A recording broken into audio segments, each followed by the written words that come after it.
Okay, so let's go back to the beginning, guys. How do you say? I talked about this yesterday because we're actually doing takedowns in the no-gi class also. There's 3 systems of takedowns that we do here in the school. The first one, guys, is judo. It's exactly what we're doing right now, and it's mostly for the gi.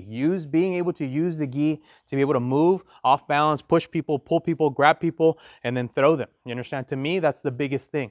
Why is it that I do judo, guys? Because it's very systemized. You understand? If you go to any judo school, they'll tell you this is all the white belt stuff, this is all the yellow belt stuff, this is all the blue belt stuff, this is all the brown belt stuff, this is all the black belt stuff, and they just keep on adding on like that. So I tell people, it's like when we're working, sometimes having that idea from beginner or the easiest technique to the hardest technique is really important. This is not a beginner technique, it's not an advanced technique, but it's still like a very versatile technique that can be used in all types of grappling, all right?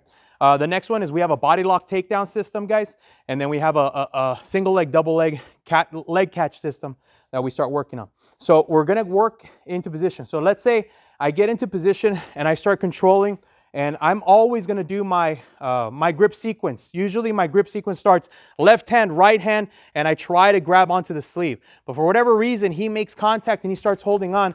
What I don't want is for my arm to be over his. I want my hand to be under. So what I'll do is I'll switch so I can start breaking. I will switch, get my hand underneath, and start holding onto the collar there. Now I can either break this grip so he's not holding on to me, all right, and then enter into the technique, or from here, you know, he's just off, he can hold on, and he's just very uncomfortable, that eventually he'll start re-gripping, changing. Whenever he starts doing that, that's my cue to start moving in. So whenever I can get this hole or this position that his hand is above mine, that's when I'm going to start entering into this Kata Guruma. So it's real simple. If I get to here and his hand is under, it's harder for me to get in there. You understand? I have to work myself under. He's holding onto my collar. I get under. I grab the collar, and now my elbow lifts. If I can break his grip, fine. If I can't break his grip, he gets uncomfortable. He'll reposition, and then I can start throwing.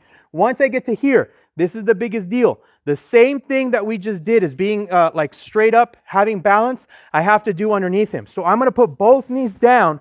Notice how he's facing in one direction and I'm facing in the opposite direction, right? From here, once I get to here, I cannot go to him as much. I have to pull him to me, and now I can start lifting him up.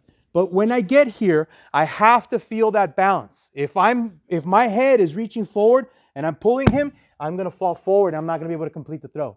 If my head is too far back behind my heels, you understand? He's going to fall behind me and he's going to end up behind me. I'm not going to be able to complete the throw. I need to be very, very balanced, all right? So wherever my head, my shoulders, and my hips, they have to align. This is where I need to be. So I tell people I have to be very aligned right in between him.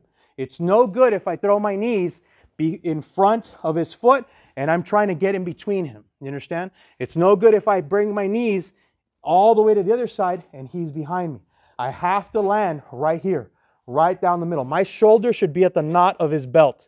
That's where I'm going to create the throw, all right? So grabbing the collar from here, I pull, I lift, and now from here, I pull on the head, lift on the legs, and he's going to take the fall. You ready?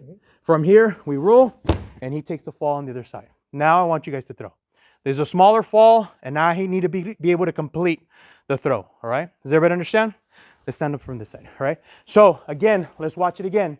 You guys don't have to do the full grip sequence. Usually my grip sequence goes here. He grabs my collar, I go under, I switch, and I'm keeping his elbow high. If I can break, I will break. If I can't, I'll just off balance him, or I keep him uncomfortable. And now from here, I'm going to turn and face to the side, drop my knees, get in between, pull him to me, and start lifting. You don't have to keep him here.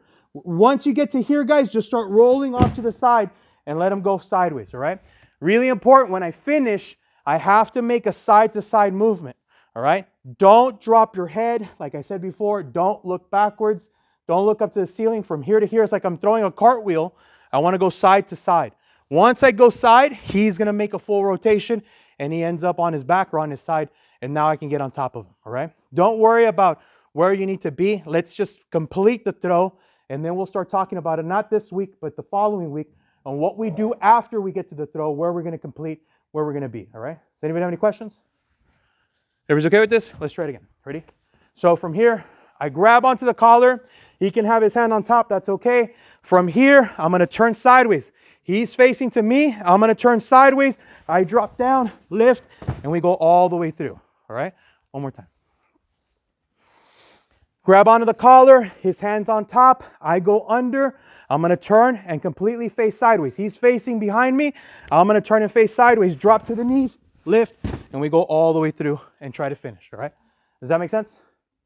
Anybody have any questions? Yeah, basically. Once you get him off balance and you get underneath him, his feet get really light, and then from there, just boop, he goes on the other side. All right, but you have to do the boop. If not, it doesn't count. Okay? Is that okay? Ready? Everybody together. Ready? 1, 2, 3. Let's go, guys.